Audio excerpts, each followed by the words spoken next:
just want to raise the Nationals and all of them. They had their first party meeting since the election during the week, and they welcomed Tony Crook, of course, from WA. He's a independent, WA national, which seems to have a more independent bent than the rest. What do you make of him? I don't know, Tony Crook. He looked pretty comfortable in that party room, I thought. I think he'll happily sit there, but I think what it means is that as the 3 years goes on, they will not be able to depend on his vote, that he will be a renegade on some issues, I think. Yeah, but I can't see him formally supporting No Labor. way. He will support the coalition. He's opposed to the mining tax. He will support the coalition if it What I comes to thought was that. brutal, Barry, was the lack of a 1 minute silence for the passing of Wilson Tuckey.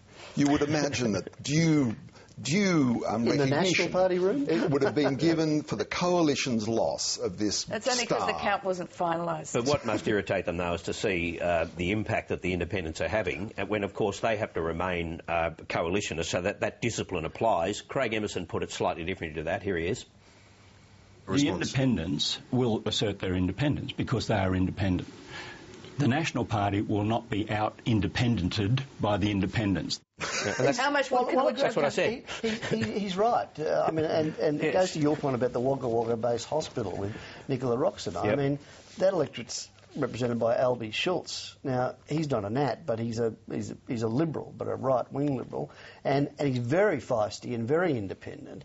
And he must be sitting there looking at the deal for the Hobart Hospital thinking, well, you know, as Rob Oakeshott said, every one of the 150 members of that parliament basically has a share of the hung parliament and the balance of power. And I think people like Judy Moylan, I think I read, have already declared that if it comes to a vote on TPVs, and if the coalition was in government, she would not be voting with That's them. right. And if Bob Katter finally decides to side with the Labor Party, there's a bloke called Kevin Rudd who's well positioned to take the credit for that. Bob Katter was caught up with Kevin Rudd during the week, and he was asked how hard did Kevin Rudd push? Pretty firmly, yeah. I was very surprised. Oh, he just used, arguments that that there would be a continuation of the sort of government that he provided. I make no secret of the fact that he provided good government.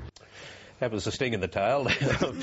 You'll get more of the Rudd style. But how curious Rudd's position had become before he was decapitated, defenestrated. We still, by the way, haven't found quite the right word.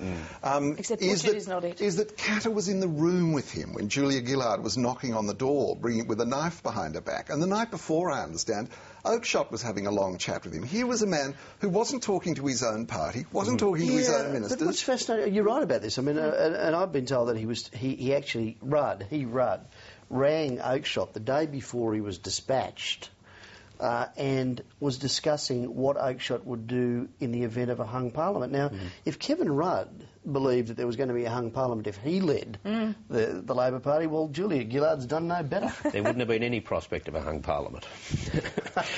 You're confident it would have been a decisive loss. Oh, absolutely a decisive not in loss. Kevin Rudd's no mind, question about that, and that's what all the signs were indicating. Yes. OK, more with our panel shortly. Fran Kelly, Glenn Millen, David Marbut. Now, here's Mike Bowers and Talking Pictures.